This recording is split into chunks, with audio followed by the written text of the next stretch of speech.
Hello, everyone. Today, our podcast will be based on self harm.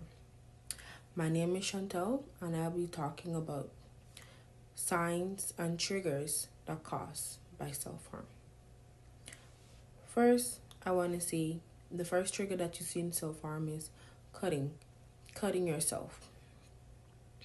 Most of our young people are experiencing peer pressure, change of growth and development, and also adaptation to an environment. This leads to exposure of anxiety, panic attacks, emotional distress, and depression.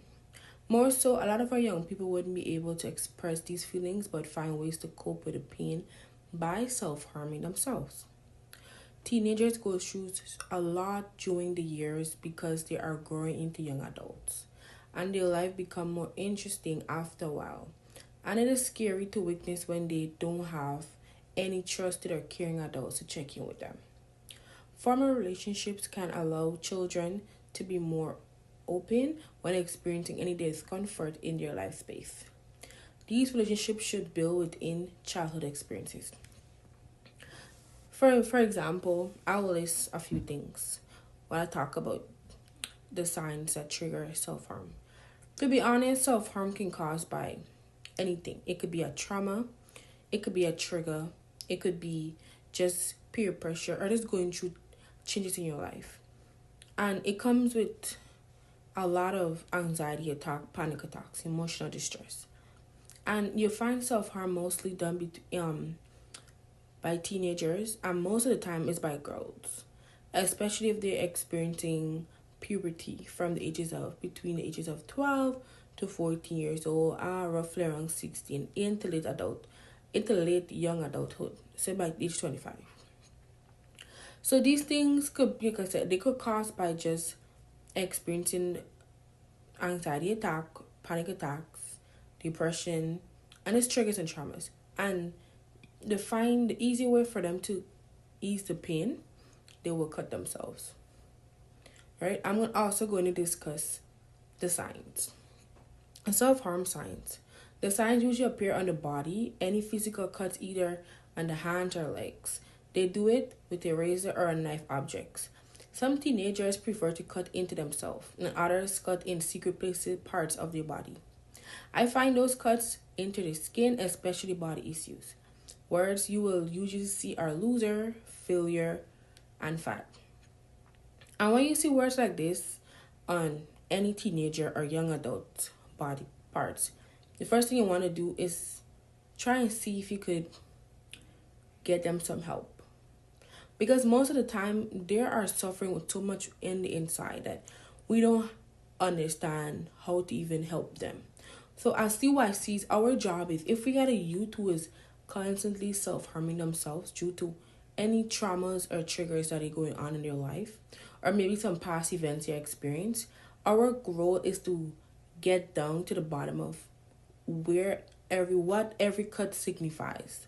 Because every cut has a story behind it. It has a message. And sometimes the message could be as hurtful as just the story. So we have to really sit down and discuss with our young people. Can you tell me what each cut represents? Then from there you'll be able to help them. Help them get the treatment they need.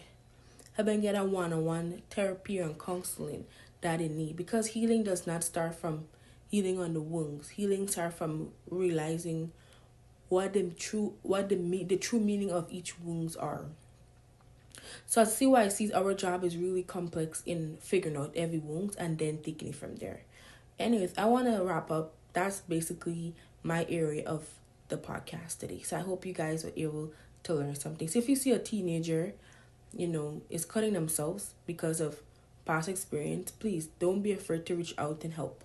Call an agency or call a hotline number or try and seek. Just talk to them. Maybe they just wanted to talk to someone because coping with those type of pain is hard. Anyways, thank you for listening on my behalf. Now I pass on the rest of the podcast to my teammates. Have a blessed one. So, I'm going to be talking about the different strategies that can be used for an individual that does use self-harm as a coping mechanism. So self-harm can leave a negative impact on an individual and remind them of the time when they weren't doing so good and just all the negative things that they were feeling when they were using self-harm.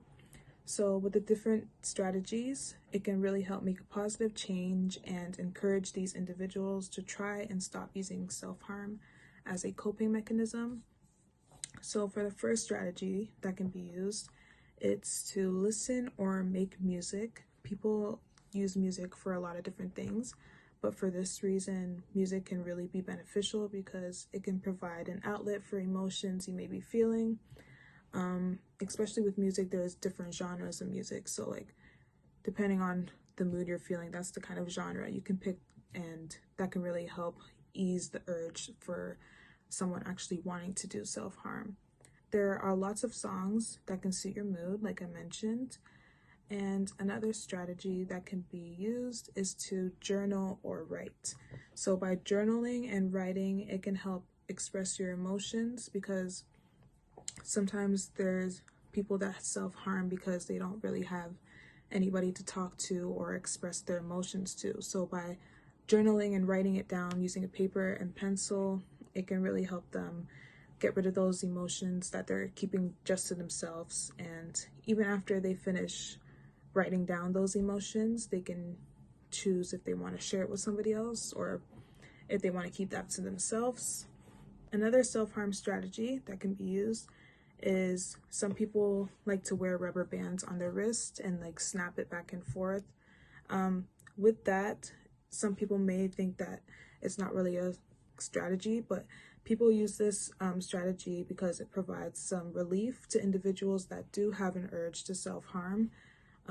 By using a rubber band, it gives a physical sensation in a much safer way. So like when you use a rubber band, it still may hurt, but it's a much safer way than actually, using any other self-harm methods that people use. Another strategy that can be used is a breathing exercise. So breathing exercises can really help calm an individual down when they feel like they have the urge to self-harm. One of the reasons people self-harm is because they feel numb or are experiencing post-traumatic memories. So breathing techniques can really help bring your body back into the present moment. And lastly, I would say is to just hang out with friends and family, because being surrounded by people you love and actually being able to communicate with them and interact with them can really help take your mind off, using self-harm.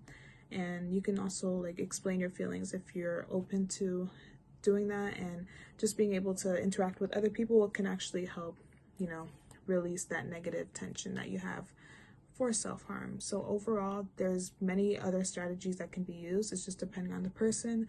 Some of these strategies may work for some people, some may not work for people, but overall, if you test them out and some don't work, then there's always room for more strategies to be used.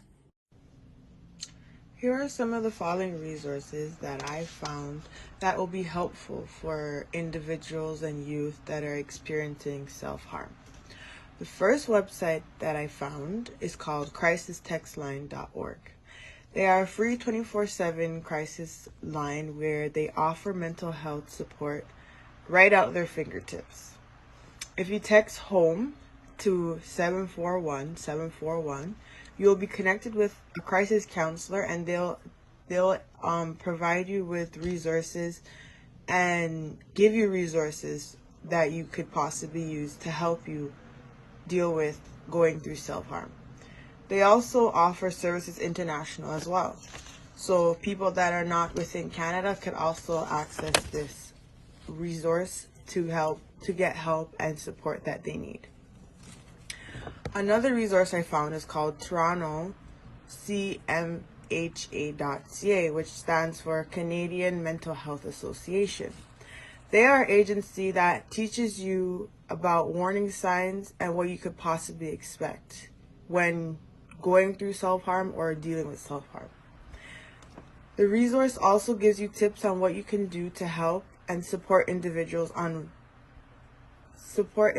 that are experiencing self-harm, or they feel that they're going to self-harm themselves, or even someone that's close to them that they know that's going through self-harm, they could possibly give these resources to their individuals or loved ones that are experiencing this in their life.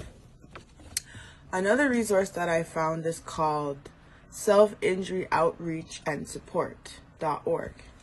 This website gives you help and support to youth and individuals who are seeking for help and support while going through self-harm and don't have the support system such as family, friends, any closer loved ones to them that they need someone to speak to or talk to. The agency gives you a breakdown of what is offered on the website and how they can best help you and support you. They also have social media platforms sharing their help and support in different ways. So you could also get help from them, not only by accessing their website, but you could also go on their social medias and see how they share information and uplifting services on individuals such as youth or families or anyone that's experiencing self-harm. And my last resource that I found is called KeltyMentalHealth.ca, which stands for Kelty Mental Health Resource Center. It's a BC Children's Hospital. They are a hospital that offers resources for the following of healthy living, challenges and disorders, meditation and therapy, as well as receiving the help and support that you need and where you need it. They also give you tips you can use on your own before deciding to reach out to an organization. So they give you tips and support on ways you could use these tips at home before you decide to reach out to an organization for their support and help, or even reaching out to expertise before going and getting actual help and asking them what they think that they recommend for you to go and put yourself into. And those are my 4 resources that I thought would be very helpful.